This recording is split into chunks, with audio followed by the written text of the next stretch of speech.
Congress party తన తప్పులను కప్పిపుచ్చుకోవడానికి SIT విచారణ పేరుతో బీఆర్ఎస్ నాయకులను వేధిస్తూ ప్రజలను తప్పుతో పట్టిస్తోందన్నారు మాజీ తెలంగాణ రెడ్కో చైర్మన్ సతీష్ రెడ్డి. కాంగ్రెస్ ఎన్ని విచారణలు చేసినా తాము భయపడేది లేదని, కాంగ్రెస్ వైఫల్యాలను అట్టడుగున ప్రజల్లోకి తీసుకెళ్తామని అన్నారు. త్వరలోనే కాంగ్రెస్ ను గద్దె దించుతామంటున్న బీఆర్ఎస్ నేత సతీష్ రెడ్డితో మా ప్రతినిధి Teja face to face. BRS party ప్రధానమైన నాయకులంతా కూడా సిట్ ముందు హాజరవుతున్నటువంటి పరిస్థితి. మొన్న హరీష్ రావు, నిన్న కేటీఆర్, ఈరోజు సంతోష్ రావు, వీరంతా కూడా సిట్ ముందుకు విచారణకు హాజరవుతున్నారు. సిట్ విచారణ హాజరవుతున్నటువంటి నేపథ్యంలో బీఆర్ఎస్ పార్టీ చాలా స్ట్రాంగ్గా వ్యతిరేకిస్తుంది. ఇదంతా కూడా కాంగ్రెస్ పార్టీ కక్ష సాధింపు చర్యలో భాగంగానే ఈ విధంగా చేస్తుందంటూ కూడా బీఆర్ఎస్ పార్టీ నాయకులు విమర్శిస్తున్నారు. ప్రస్తుతం మనతో మాజీ రెడ్కో చైర్మన్ సతీష్ రెడ్డి మనతో ఉన్నారు, మాట్లాడదాం. సార్, ప్రధానంగా చూస్తే మొన్న హరీష్ రావు, నిన్న కేటీఆర్, ఈరోజు సంతోష్ రావు, ఏంటి ఈ వరుస విచారణలు?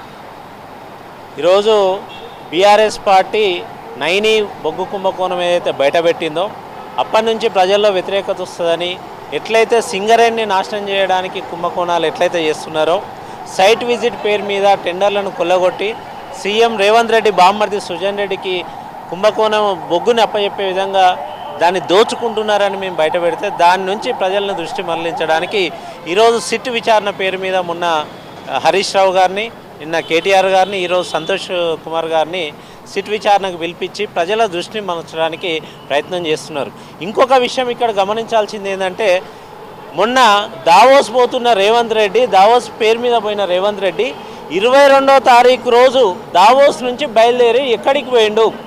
4 రోజుల పాటు ఎక్కడున్నాడు? 22వ తారీఖు వరకు దావోస్లో ఉన్న రేవంత్ రెడ్డి 22 నుంచి నిన్న 26వ తారీఖు దాకా 4 రోజులు ఎక్కడికి మాయమైపోయిండు? ప్రజల సొమ్ముతోని, ప్రజల ప్రభుత్వ ధనంతోని తిరుగుతున్న రేవంత్ రెడ్డి ముఖ్యమంత్రిగా ఎక్కడుండాలో చెప్పాల్సిన బాధ్యత వారికి ఉన్నది. ఈ 4 రోజులు ముఖ్యమంత్రి ఎక్కడున్నాడు అనేది ప్రజలు ఎక్కడ గమనిస్తారో, ఎక్కడ ప్రశ్నిస్తారో, ఇదంతా మళ్ళీ మీడియాలో ఒక చర్చ అవుతుందని దీన్ని డైవర్ట్ చేయడం కోసం మళ్ళీ నిన్న సంతోష్ కుమార్ గారికి నోటీసులు ఇవ్వడం జరిగింది. అదేవిధంగా నిన్న బొగ్గు కుంభకోణం మీద మా బీఆర్ఎస్ పార్టీ నాయకత్వం మొత్తం కూడా ఈరోజు గవర్నర్ గారికి వినతి పత్రం ఇస్తామని నిన్ననే మేము చెప్పడం జరిగింది. గవర్నర్ గారు మాకు ఈరోజు సమయం ఇవ్వడం జరిగింది.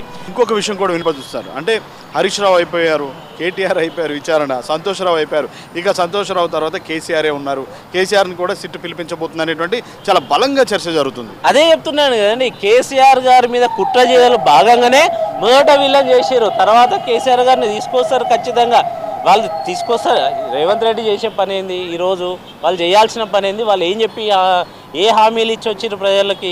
మేము ఎప్పుడు కూడా ఫోన్ ట్యాపింగ్ మీద విచారణ చేస్తాము, లేకపోతే కేసీఆర్ గారి మీద విచారణ చేస్తాం ప్రజలకు చెప్తే వాళ్ళు ఓట్లు వేయలేదు. వాళ్ళు ఎందుకు ఓట్లు వేసారు?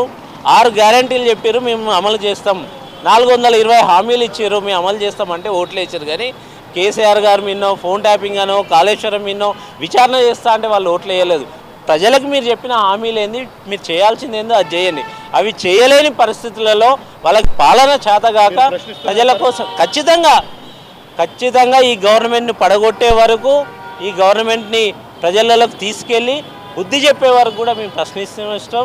వాళ్ళు కూడా అట్లే చేస్తుంటారు. వాళ్ళు కూడా ఏం చేయాలనో చేతగాక ఈరోజు మీరు చూస్తే ఈ 2 సంవత్సరాలలో చెప్పడానికి కనీసం ఒక చిన్న బిల్డింగ్ అన్న కట్టిరా?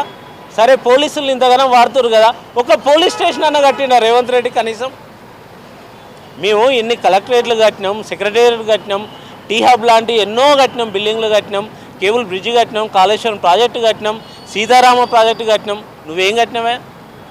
2 సంవత్సరాల నుంచి పోలీసులు వాడుకుంటున్నాం. కనీసం వాళ్ళకు ఒక ఇన్నోవా వెహికల్ కూడా కొనియలేదు వీళ్ళు. ఇప్పుడు వాళ్ళు వాడుకుంటున్న వాహనాలు కేసీఆర్ గారు ఇచ్చినాయి, వాళ్ళు వాడుకుంటున్న పోలీస్ స్టేషన్లు కేసీఆర్ గారు కట్టినాయే. నువ్వేం చేసినావు? అదే చెప్తున్నా, చెప్పుకోవడానికి ఏమీ లేక ప్రతిపక్షం మీద వాళ్ళు ఇలాంటి దుర్మార్గమైన పనులు చేయడం తప్ప ఏమీ లేదు. రేవంత్ రెడ్డి చేతగాని పాలనను కప్పిపుచ్చుకోవడానికి మాత్రమే ఇవన్నీ చేస్తున్నాడు. సో మొత్తంగా చూస్తే ఇది కేవలం కాలయాపన చేయడానికే సిట్ అనేటువంటిది కాంగ్రెస్ పార్టీ వేసింది. ఈ సిట్ ద్వారానే కాలయాపన చేస్తుంది. కేవలం వారు ఇచ్చినటువంటి హామీలను నెరవేర్చలేకే ప్రతిపక్షం పైన కక్ష సాధింపు చర్యలకు కాంగ్రెస్ పార్టీ పాల్పడుతుందని చెప్పి సతీష్ రెడ్డి చెప్తున్నారు. ఇది బీఆర్ఎస్ నేత సతీష్ రెడ్డితో face to face. Video journalist Kadari రాజుతో తేజ, 99 టీవీ, హైదరాబాద్.